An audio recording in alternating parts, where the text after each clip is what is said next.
Мир вам, братья и сестры, с прошедшими праздниками Крещения, с Иоанна с Предтечи. И что вот хочу сразу. Очередной нож вот сотворили. В общем, покажу. Тут ножны сделаны из можжевельника, вырезаны этим же ножом, обтянуты бычьим хвостом или коровьим. Растительного удубления, этим же ножом побриты. Ну, подвес хотел показать, что очень прочный. Мои 85, по крайней мере, выдерживает. Ну и сам нож, что если вот носите его вот так вот, не упадет сам, не выпрыгнет. Вынимается, просто вот пальцем упираетесь и он выходит. Так, это я в прошлый раз немножко сбил. Внимание не обращайте. Так, вот сам нож такой. Зонная закалочка. Углеродка обычная, такая же, как 1000 лет назад, без всяких легирующих элементов. По составу, то есть углерод и железа, больше ничего нету.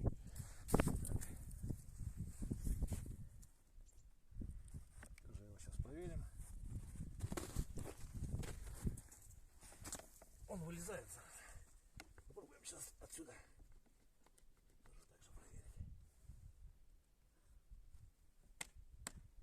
Тоже так же проверить.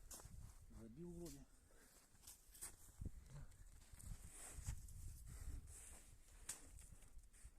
Видно, да?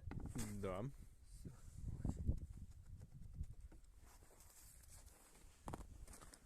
Не погнулся, не сломался.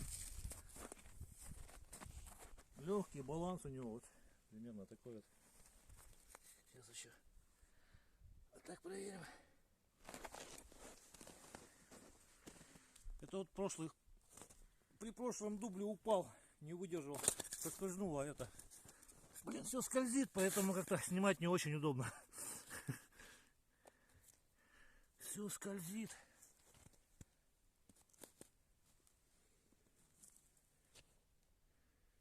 Ну и в полный рост покажи.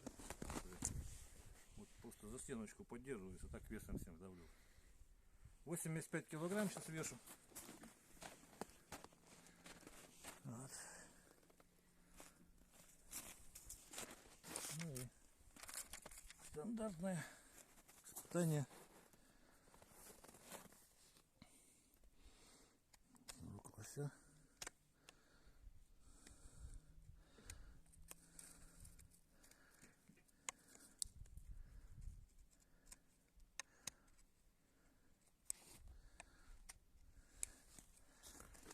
Ручка заворачивает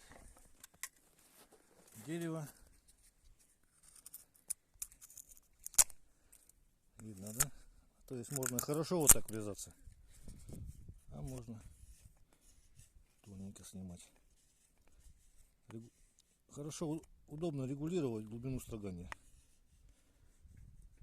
Вот такие стружечки прям заворачивают. Так, и хвостик. Ну и по газетке.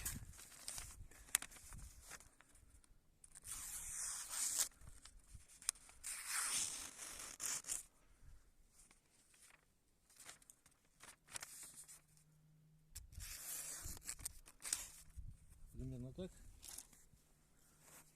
Что еще? Длинять вот так вот можно, если куда-то что-то там залезть не достает, например. Можно вот так вот сделать. Вот, в общем, всего самого доброго, до свидания.